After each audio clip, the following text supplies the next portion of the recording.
Everyone, I welcome you all for the next topic, that is a parliament. These are the certain contents that we want to cover during our discussion, that is parliament, organization of parliament, composition of two houses, duration of two houses, membership of parliament, session of the parliament, joint sitting of two houses and budget in the parliament. Parliament is the legislative organ of the union government. It occupies a preeminent and central position in the Indian democratical political system due to the adoption of the parliamentary form of government, also known as Westminster model of government. Article 79 to 122 in Part 5 of the Constitution deals with the organization, composition, duration, officers, procedures, privileges, powers and so on of the parliament. So let us see each and every point in detail. Organization. Under the Constitution, the Parliament of India consists of three parts: the President, the Council of State and the House of People. In 1954, the Hindi names Rajya Sabha and Lok Sabha were adopted by the Council of State and the House of People respectively. The Rajya Sabha is the upper house and the Lok Sabha is the lower house. The former represent the state and union territories of India, while the latter represent the people of India as a whole. Though the President of India is not a member of either house of the Parliament and does not sit in the Parliament to attend its meeting, he is an integral part of Parliament. This is because a bill passed by both the houses of Parliament cannot become a law without the President's assent. He also performs certain functions relating to the proceeding of the Parliament. For example, he summons and prorogue both the houses, dissolve the Lok Sabha, address both the houses, issues ordinance when they are not in session and so on. So this is what the organization of the parliament. It has two houses, upper house that is Rajya Sabha and lower house as a Lok Sabha. Composition.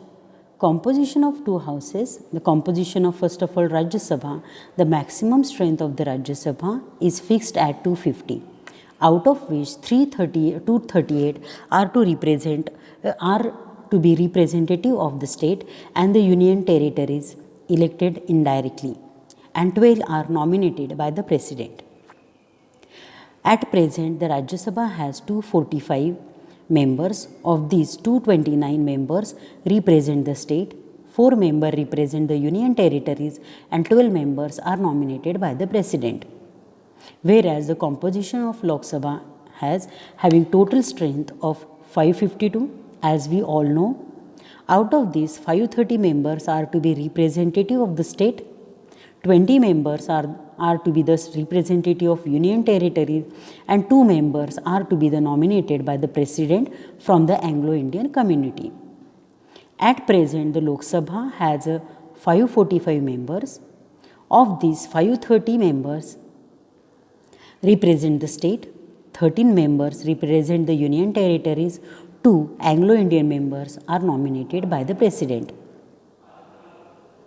Duration of the two houses. Duration of Rajya Sabha. Rajya Sabha is continuing chamber. It is a permanent body and not subject to the dissolution. However, 1/3 of its members retire every second year. Their seats are filled by the fresh election and presidential nomination at the beginning of every third year. The retiring members are eligible for re-election and renomination by any number of times. The Constitution has not fixed in terms of the office of the member of the Rajya Sabha and left it to the Parliament. Accordingly, the Parliament in the Representation of the People Act 1951 provided that the term of office of member of Rajya Sabha shall be 6 years. So here it is very clear that term of the Rajya Sabha is of 6 years. The Act also empowered the President of India to curtail the terms of member chosen in the first Rajya Sabha.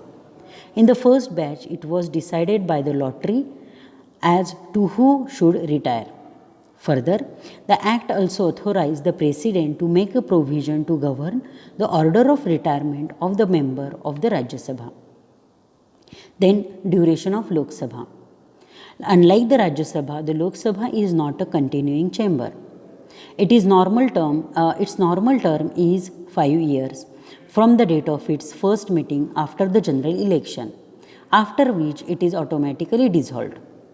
However, the President is authorized to dissolve the Lok Sabha at any time, even before the completion of 5 years, and this cannot be challenged in the court of law.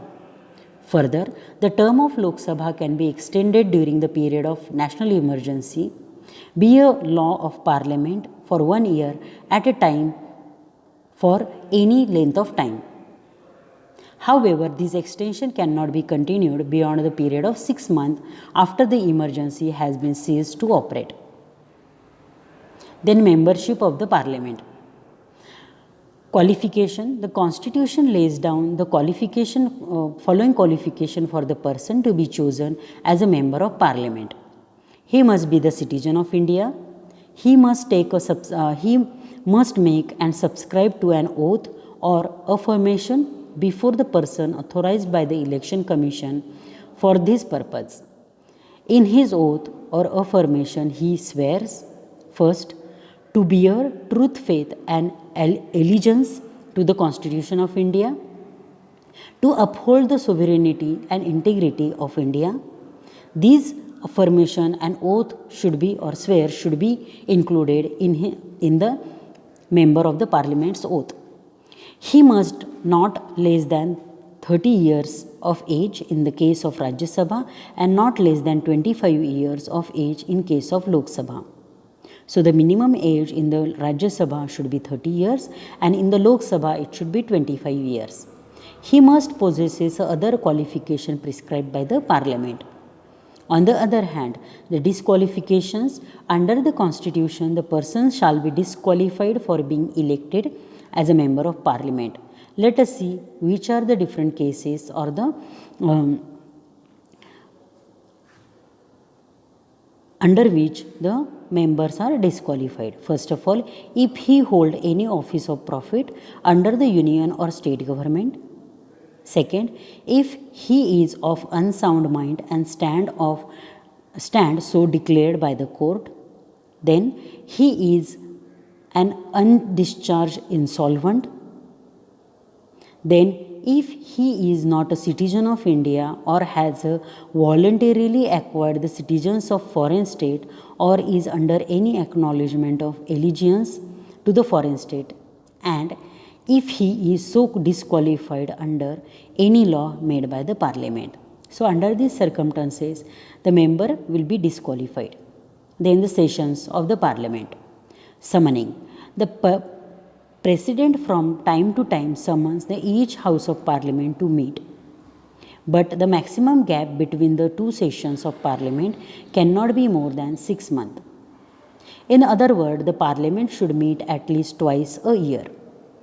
There are usually 3 sessions in year, which the budget session, February to May, the monsoon session, July to September, and the winter session, November to December. A session of Parliament is the period spanning between the first sitting of House and its prorogation. During a session, the House meet every day to transact the businesses.